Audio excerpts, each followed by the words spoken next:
noches, ¿se ve la imagen? Sí, se ve. Buenas noches. Bueno, hoy vamos a ver los estudios de ascensos y descensos y en lo que consiste es conocer la distribución espacial sí, conocer y además estimar la distribución espacial de los pasajeros a lo largo del recorrido de una ruta. Con la distribución espacial también podemos conocer cuántos pasajeros utilizan la ruta en todo su recorrido, que es el dato que necesitamos para dimensionar nuestra ruta y también para hacer la evaluación del equilibrio financiero de la situación en que se encuentra esa ruta, ¿no? Entonces, para ello necesitamos previamente haber identificado el trazo, que es algo que ya deberían de tener. Se me ha olvidado, ahora que lo recuerdo, pasarles el video de cómo hacer el levantamiento con GPS, ¿no? Ya al rato se los mando. Es un video que está ahí que ya subí, voy a subir ahí en YouTube, como los otros. Bueno, eso ahorita que me acordé. Entonces ya tenemos las rutas, ya tenemos identificadas las paradas. Y aquí les había dicho que había que tomar las paradas principales de la ruta, ¿no? Creo que alguien preguntaba si había que hacer toda la ruta o solo un tramo. No recuerdo exactamente si esa fue la pregunta. Pero aquí es donde necesitamos esa información. Entonces, si solamente hicieron un tramo, pues bueno, creo que les dije que debería ser más de 5 kilómetros y hacer ambos sentidos, ¿no? Entonces, ustedes van a suponer que su ruta termina a los 5 kilómetros, ¿no? En realidad, a lo mejor son 18, pero ustedes decidieron cortarla a los 5, pues bueno, hay que hacerlo. Hay que suponer, pues, que todos los usuarios se bajan ahí en donde terminan sus 5 kilómetros. Quiere decir que aunque vayan a bordo, realmente ustedes van a considerar como que se bajaron en ese punto, ¿no? Porque si no, nunca les va a cuadrar sus ascensos y descensos. Bueno, entonces lo normal es que hayamos levantado las paradas principales a lo largo del recorrido y ahora lo que vamos a contabilizar es cuántas personas se subieron y se bajaron en esas paradas, pero no solamente esas. Seguramente, así como está mostrado aquí, cada una de las paradas tiene un identificador, eso es importante. Es una cuestión que podríamos decir que no viene al caso, pero luego es muy importante cuando manejan mucha información y si no tienen un criterio para separar la información o un lineamiento, pues eso se va a hacer un horror. Así que nosotros cuando levantamos rutas generalmente usamos pares en un sentido y nones en el otro sentido. Y además dejamos espacios entre la numeración, no hacemos una numeración consecutiva. ¿Por qué? Porque resulta que pues estas son las paradas que habíamos identificado como principales y ya cuando fuimos a campo resulta que había una parada que en el momento que identificamos las principales no vimos porque no había actividad y el día que hicimos el levantamiento sí, esa parada era muy importante, ¿no? Entonces pueden ustedes incorporar, aquí hay un espacio entre el 104 y 108, pues ahí caben el 106, ¿no? Hay un espacio y entre el 108 y 112 hay otro espacio, ¿no? ¿Por qué hacemos esto? Porque si lo numeramos consecutivamente y agregamos una parada después, resulta que el 104 está acá, el 116 está acá, y de repente el 120 está entre el 104 y el 108, entonces es un desorden, ¿no? Desde ahí empieza el desorden y resulta que el 120 no está después del 116, sino está en medio entre el 104 y el 108, pues eso pierde toda lógica. Así que por eso hay que dejar espacios entre la identificación de las paradas. Y lo mismo se hace en el otro sentido, ¿no? Pares o nones, ustedes pueden usarlo de otra manera si quieren, pero dejando el espacio para poder agregar nuevas paradas en caso de que sea necesario. Ahora, entre la parada 104 y la 108, pues igual hay 500 metros. Pero resulta que como operan hoy las rutas, pues se paran a donde les levanta la mano. Entonces aquí seguramente subió uno, por acá bajó otro y aquí se subió otro, ¿no? Y luego al final en la 108 pues ya suben 3 y bajan, suben 8, ¿no? O bajan 3 y suben 5, lo que sea. Entonces hay que registrar todos estos usuarios que se fueron subiendo en el intermedio y bajando en el intermedio, hay que sumarlos en la 108. Porque cuando nosotros cambiemos y establezcamos las paradas ya debidamente equipadas con su cobertizo y demás, pues estos usuarios van a tener que caminar ya sea a la 104 o a la 108, dependiendo cuál le quede más cerca. Pero como vamos en el sentido de circulación, pues no nos ponemos a hacer la pregunta, decir, oye, se van a ir a la 104. Así que las sumamos en la siguiente parada, ¿de acuerdo? Lo importante es sumarlas.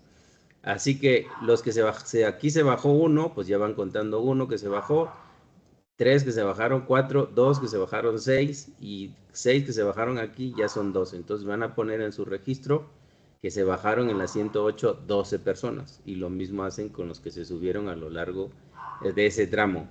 ¿Sí? Entonces no hay que omitir los que se quedaron aquí en una parada que ustedes no consideraron. ¿De acuerdo? Porque si no lo hacemos, entonces vamos a subestimar la demanda y luego vamos a decir que necesitamos menos unidades y a la hora de operar resulta que no van a alcanzar las unidades. Bueno, eso es mejor, que no alcancen las unidades y que tengas que comprar más, a que digas que compres muchas unidades y luego al rato no las puedas utilizar porque no hay suficiente cantidad de pasajeros, ¿no? Pero bueno, lo correcto es hacer el cálculo o la sumatoria o la contabilización de todos los usuarios. También suele suceder en algunas rutas que ya la unidad va llena en la 104 y entonces en la parada, bueno, entre las diferentes paradas vieron a gente que le pide la parada y no, pues no se puede detener porque ya va lleno. Entonces eso es una demanda potencial y hay que anotarla también. Si es el caso de su ruta, o sea, si ustedes la ruta que están estudiando han visto que va saturada y deja gente, entonces tienen que crear una columna de pasajeros esperando o usuarios esperando, o sea, que no se pudieron subir. Y ahí los van anotando para tomarlos en cuenta a la hora de la contabilidad. Esos usuarios que estaban ahí parados, pues no sabemos si están esperando esa ruta o alguna otra. Si es la única que pasa ahí, pues seguramente sí. Pero si pasan dos rutas, pues probablemente estén esperando esa unidad o no. Entonces, pues ahí hay que utilizar una serie de supuestos para decir, bueno, pues si son tres rutas, vamos a decir que un tercio de los que contabilicé, pues la probabilidad que utilizaran esta ruta es de un tercio, ¿no? O si son dos rutas, un medio. Y si es una sola ruta, pues el 100%. ¿De acuerdo? Entonces, lo que hacemos es, iniciamos un recorrido desde la base y vamos anotando la hora y el número de pasajeros que suben y bajan a lo largo de todo el recorrido hasta que termine. Lo mismo hacemos en el otro sentido. Es necesario hacer los dos sentidos porque el número de pasajeros en un sentido y el otro es distinto. ¿De acuerdo? Y sí tienen que haber recorrido las rutas para identificar las paradas, porque ya a bordo, a veces si no conoces la ruta, no conoces la ciudad, pues se te van a pasar algunas paradas, ¿no? Y de repente ya estás en la parada 112 y no te diste cuenta que pasaste la 108. Entonces, sí es importante que lo sepan. Ahora con el GeoTracker, normalmente también se podría hacer, llevar la ubicación y a la vez tu hoja de anotaciones y ahí vas registrando los ascensos y descensos. O también hay alguna aplicación, no sé si nosotros la usamos alguna vez, pero ya no sé si todavía está accesible, creo que ya no, donde ibas viendo el recorrido con el GPS y ya le ibas marcando, o sea, ya no tenías que usar tu cuaderno o más que tu cuaderno, el formulario, el formato y el celular, sino directamente en el celular ibas viendo y ahí donde había una parada, ahí te abría una ventana y ahí subías, digo, anotabas los que subían y bajaban. Creo que esa ya no está disponible. Pero bueno, es un poco las herramientas que se pueden utilizar para disminuir los errores. Luego, bueno, pues también es un problema porque tienen que saber algo de gestión de bases de datos geográficas, porque luego las coordenadas pues están trazadas como si fueran líneas rectas, no corresponden al recorrido de la calle y es un problema, ¿no? Entonces sí nos ha tocado a nosotros tener que lidiar con ese problema. Tenemos las coordenadas, tenemos los puntos, pero la línea que une los dos puntos, pues ustedes saben que pueden ser varias, ¿no? Así que si existiera el software, yo no se lo recomendaría porque necesitan unas ciertas habilidades geográficas para manipular esa información, ¿no? Entonces háganlo de la manera tradicional, no hay que complicarse la vida, tampoco se trata que sean unos expertos, pero que sí sepan cómo se hacen estos estudios y aunque sea de la manera más rudimentaria, las puedan realizar, de hecho los van a realizar. ¿De acuerdo? Entonces, ¿cómo hacemos una muestra?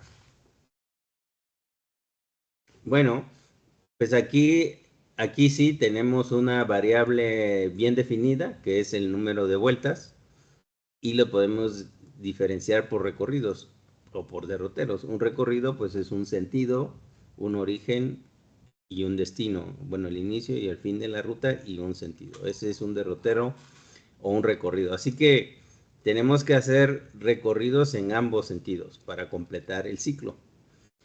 Y podemos saber, como ya de los estudios previos de frecuencia de paso y cierre de circuitos, sabemos cuántas unidades hay aproximadamente, sabemos el tiempo de ciclo, sabemos las horas de operación, entonces podemos saber más o menos cuántas vueltas da un vehículo. Aproximadamente en rutas promedio de zonas urbanas, hacen entre 5 o 6 vueltas al día, ¿no? Eso es lo que pueden hacer a la velocidad que van durante un turno de 12, 14 horas, ¿sí? Entonces, son 5, vamos a suponer que son 5 vueltas, yéndonos al máximo, multiplicado por el número de unidades que opera normalmente, vamos a decir 30, pues tenemos 150, nuestro universo son 150 vueltas y vamos a sacar una muestra de esas 150 vueltas, ¿sí? Bueno, hay varias maneras de hacerlo. Uno, tú dices, bueno, pues esto seguramente tiene una distribución normal, porque es como se distribuyen los pasajeros a lo largo del día. Entonces digo, bueno, pues al menos tengo que hacer 40 vueltas, 40 recorridos, ¿no? Digo 40 vueltas. Entonces, me la puedo llevar así, o también puedo decir, pues voy a tomar una muestra sistemática de cada hora y voy a promediar lo que pasa en cada una de las horas, ¿sí? Entonces, ya ahí se reduce a mi tamaño de la muestra porque es el número de servicios que hay por hora y entonces pues ahí hay que hacer una proporción, ¿no? De ese número. Así que en términos prácticos lo que se hace es, ustedes hacen aforos y esta es una regla práctica, no es una regla teórica. Más o menos, si ustedes tienen frecuencias de más de 15 minutos, es suficiente con poner un aforador en cada sentido. Bueno, y tiempos de recorrido de menos de una hora, obvio, ¿no? Entonces, de esa manera, pues cada hora vas a tener un registro por sentido. Si tienes frecuencias menores, digo, intervalos menores a 15 minutos, entonces entre 5 y 15, y más de 15 es lo otro, es 1. Entre 5 y 15 pon 2, uno por cada sentido, pero sepáralos, ¿no? Uno que salga a la hora y otro a la media hora. Entonces ahí van a estar dando vueltas y se van a encontrar y demás. Entonces de esa manera vas a tener 2 registros por hora, por 10 o 12 horas que puedan trabajar, pues ya tienes 24 por aforador, son 50 recorridos, ¿sí? Y ya cumpliste con tu 40 en general y cumpliste con tener al menos una observación de cada hora. Teniendo una observación de cada hora, pues haces el promedio y eso se llama la corrida tipo y representa cuántos pasajeros suben y bajan en promedio a lo largo del día. Entonces eso te sirve para obtener la demanda diaria, ¿sí? Y a través de la demanda diaria podemos sacar una parte que corresponda a la hora pico. ¿Y cómo sacamos esa parte? Pues con ¿cómo se llama? El perfil de demanda que sacamos de la frecuencia de paso. Acuérdense que con eso sabíamos cuántos pasajeros hay por hora y entonces sabemos qué porcentaje de pasajeros hay en las horas pico y entonces pues sacamos la parte proporcional y así obtenemos el número de pasajeros en hora pico, o sacamos la corrida tipo y multiplicamos por el número, la corrida tipo promedio de esa hora en ese periodo pico y lo multiplicamos por el número de servicios y esa es la demanda en la hora pico, si lo queremos hacer en una hora pico o en el periodo pico, ¿de acuerdo? Y con eso vamos a construir un diagrama que se llama el diagrama de cargas y que no es otra cosa más que la representación de los ascensos y descensos y la representación de los pasajeros que van a bordo de la unidad, ¿de acuerdo? A ver, no sé qué intenté decir aquí, de B1, 8. Ok.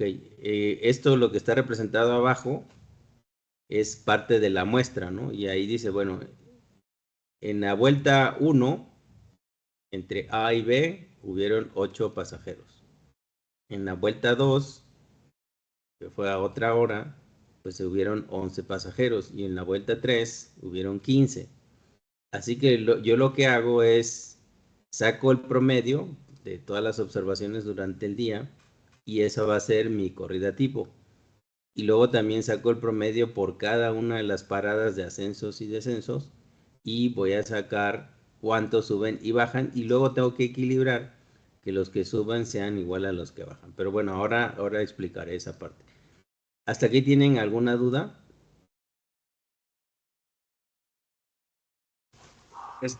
Como que el ejemplo que dijo ahorita no le terminé de entender. O sea, por ejemplo, en la vuelta uno, ¿los 8 son que subieron o que bajaron o que representan, perdón? Normalmente los que suben son los que bajan.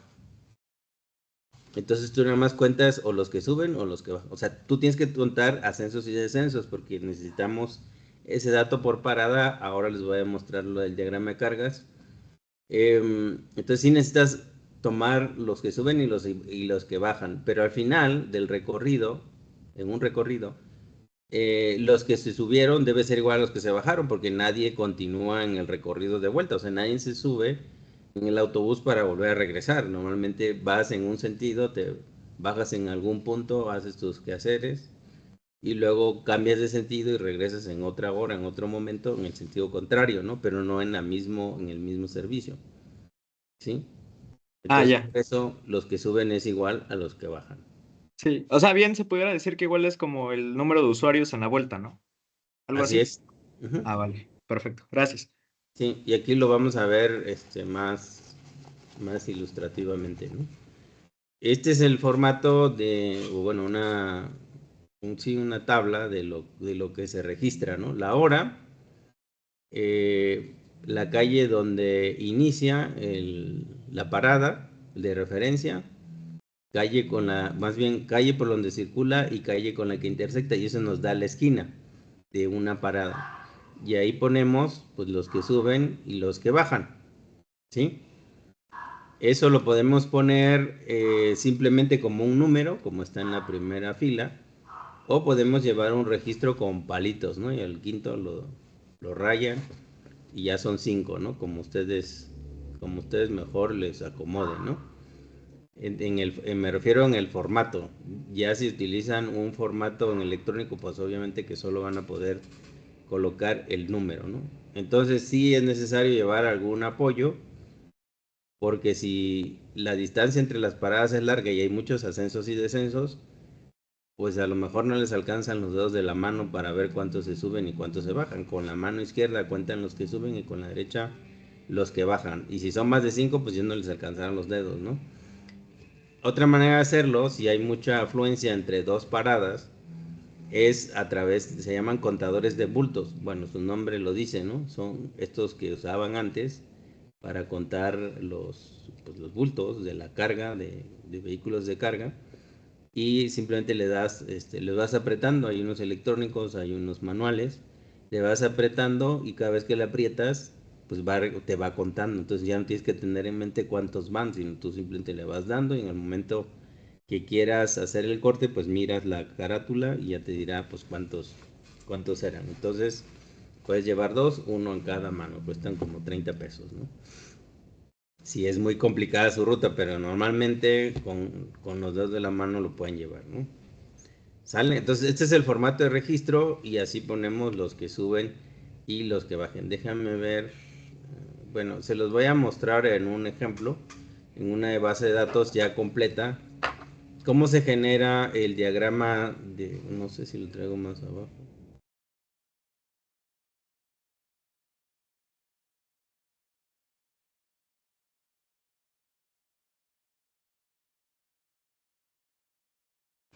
Bueno, se los muestro en la siguiente sesión. Entonces, con estos ascensos y descensos, lo que vamos a hacer una representación, un histograma de los que suben y bajan, y vamos a agregar una fila y vamos a poner los que van a bordo. Y los que van a bordo es la diferencia de los que se subieron en la primera parada menos los que se bajaron en la segunda parada, y esos son los más los que se subieron en la segunda parada. Ese es el total de los que van a bordo. Y tenemos que llevar esa contabilidad hasta el final. Y entonces en algún punto del recorrido vamos a ver que esos que van a bordo es el máximo. Y ese máximo es la que se llama la sección de máxima demanda. Ahora nosotros lo que sacamos es para un recorrido. Así que cuando sacamos si por ejemplo queremos representar el diagrama de cargas de una hora, de 8 a 10 de la mañana, hicimos el recorrido de una ruta de 8 a 10 de la mañana con todos sus ascensos y descensos, pues nosotros tenemos la representación de una ruta. Si de 8 a 10 de la mañana el intervalo es a cada 10 minutos, en 60 minutos pues pasaron 6 servicios, 6 unidades. Entonces tendríamos que multiplicar estos ascensos y descensos por 6, ¿sí? Y ahí con esa, una vez expandido, ahora sí construimos el diagrama de cargas y obtendremos la sección de máxima demanda para todas las paradas, ¿no? ¿Sí? Y para todo el servicio en esa hora. Si es la hora pico, pues entonces ese será el máximo de pasaje, la sección de máxima demanda en la hora pico, y esa es la que se utiliza para dimensionar el servicio. Porque si tú atiendes a todos los usuarios en el periodo más crítico, que es la hora pico, pues ya todas las demás van a ser menos y vas a cumplir vas a atender pues a todos tus usuarios. Pero también hay que tener en cuenta que después de la hora pico, pues hay una hora valle. Entonces, si hay mucha diferencia entre la hora valle y la hora pico, pues habría que dosificar el servicio. Y en lugar de que pasen a cada 10 minutos, pues igual te conviene que pasen a cada 15 minutos, porque no hay tanto pasaje. Y entonces, pues no vale la pena pasar 6 autobuses a la hora, pues si cada uno va a llevar 3 pasajeros, ¿no? Entonces, pues abres las frecuencias 15 minutos y en lugar de usar 6 autobuses utilizas 4, y entonces te ahorras el gasto de 2, bueno, no es total, pero una parte de los gastos al utilizar solo 4 unidades, ¿sí? Entonces en el diseño operativo, que es como van a prestar el servicio las unidades, se toma en cuenta esto para hacer corresponder cómo cambia el número de usuarios respecto al número de servicios. ¿Sale? Entonces, ¿qué tenemos que hacer para este estudio? Tenemos que crear la base de datos de esta tabla, pues armamos la base de datos, la validamos, como ya saben, y podemos obtener, dado que partimos de la base a una hora y terminamos en la otra base, pues entonces desde el primer registro hasta el último registro, tendríamos el tiempo de recorrido en un sentido. Y si sumamos el del otro sentido, tendríamos el tiempo de ciclo. ¿Sí? Entonces hay que sacar la diferencia entre la primera parada, la 104 en esa figura, y digamos si termina en la 116, la hora de paso en la 116, y eso les da el tiempo de ciclo. Ahora, este dato también les sirve para contrastar con los tiempos de ciclo que sacaron de los despachos y los de frecuencia de paso, así que deberían de cuadrar, o ser son muy similares, y si no, entonces ahí tienen elementos para poder corregir en cuál se equivocaron, ¿no? Es posible que en la de frecuencia de pasos, que no es tan preciso como los ascensos y descensos, pues a la hora de algún registro, el procesamiento de la base de datos, en algo se equivocaron, ya sea el que registró, ya sea ustedes en el procesamiento. Entonces, cuando comparas con los tiempos de ciclo de algo que sí es preciso, pues entonces puedes decir o verificar si efectivamente se están en el mismo rango o no. Y eso te lleva a corregir. Desde el punto de vista pues de muestreo, es mucho más preciso el registro de la hora de inicio y la hora de término del ascenso y descenso. ¿Cuál es el problema? Que normalmente si hacemos, así como les decía, la muestra de rutas, pues tendríamos 30, 40 observaciones en total. Y en la frecuencia de pasos tendremos cientos de observaciones porque son todos los vehículos, no nada más la muestra. Y esa es la diferencia. Entonces, por un lado, la frecuencia de paso tiene más peso porque son más observaciones, pero por el otro lado, los ascensos y descensos tienen más precisión y tienen el problema que no son todo, no es el universo, es una muestra. Así que habría que ponderar y verificar en qué tanto se parecen. No deberían de ser muy distintos, ¿no? Para eso usamos la desviación estándar. Siempre calculamos los promedios, pero también la desviación estándar de los tiempos de ciclo, por ejemplo, y de todas las variables que podamos estimar, ¿no? Y entonces, si el rango o la desviación estándar son 5 minutos y la diferencia, o 10 minutos, tanto en la frecuencia de paso como la comparación del tiempo de ciclo del ascenso y del descenso con la frecuencia de paso, pues estás en el margen, ¿sí? No hay problema. Pero si la diferencia es de más de media hora, entonces ahí cuidado porque algo de las dos están mal. No puede haber tantas diferencias. Así que los estudios son, como están viendo, son complementarios.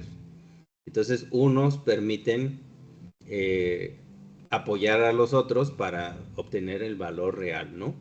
Ahora, estos tiempos de ciclo también hay que tener en cuenta que no son únicos, sino pues dependen de la congestión, porque los vehículos circulan con, digo, los autobuses circulan con los demás vehículos. Entonces, si hay muchos vehículos que retrasan o hacen que disminuya la velocidad porque ocupan la vía y demás, pues entonces se va a ver reflejado en los tiempos de ciclo en cada una de las horas y van a ver que varían, ¿no? Entonces también pueden hacer un histograma o un perfil de variación de las velocidades o de los tiempos de ciclo. No normal en las velocidades, porque los tiempos de ciclo tienen que ver con las distancias de que recorre cada ruta, entonces no son comparables.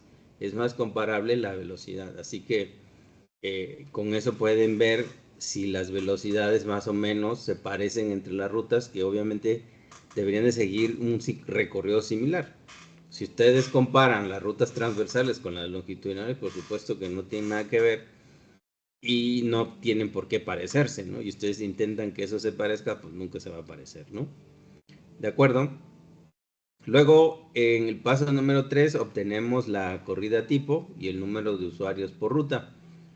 Entonces, si nosotros hicimos una muestra, les decía yo, de 6 vamos a suponer que la ruta opera de manera fija 6 servicios por hora y son 12 horas de operación efectiva, tienen 72 servicios, ¿sí? Entonces ustedes sacan el promedio de sus corridas tipo, vamos a suponer que le da 18 pasajeros, pues la demanda total va a ser ese promedio, 18 pasajeros, por el total de recorridos, ¿no? Por sentido, obviamente. Para el sentido 1, si son 72 recorridos por 18, pues no sé, es más o menos 70 por 20, 1400 en un sentido. Y en el otro sentido, pues hacen algo similar, 1300. Pues ya hacen la suma y les da que la demanda diaria son 2400 vehículos. ¿Sale? Es así como se saca.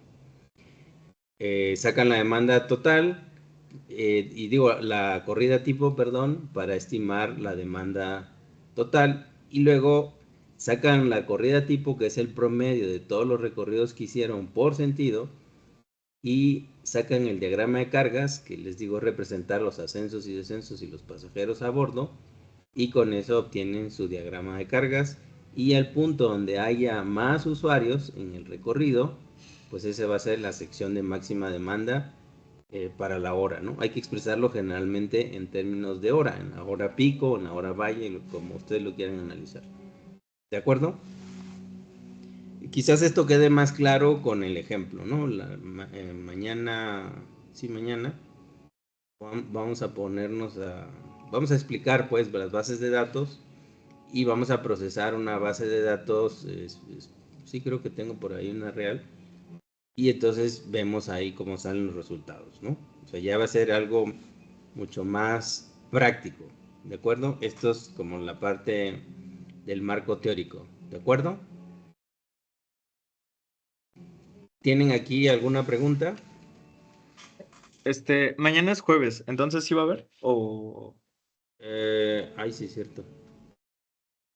Ah, mañana, ups. Yo creo que sí, porque mañana tengo sesión, pero va a ser muy rápida. Bueno, espero. Es que estamos haciendo un libro y realmente vamos a verificar quién terminó sus artículos y quién no. Eso debe ser rápido. Así que sí, sí, nos vemos mañana para dejarles el viernes libre.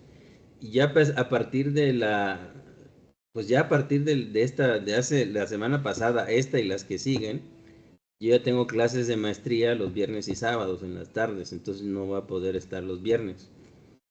El jueves pues voy a ver qué hago para no afectarles o sea, por lo menos 4 días tener las sesiones y ya el viernes se las dejo libre, ¿vale? Sí. Bueno, entonces, ¿algún comentario o duda?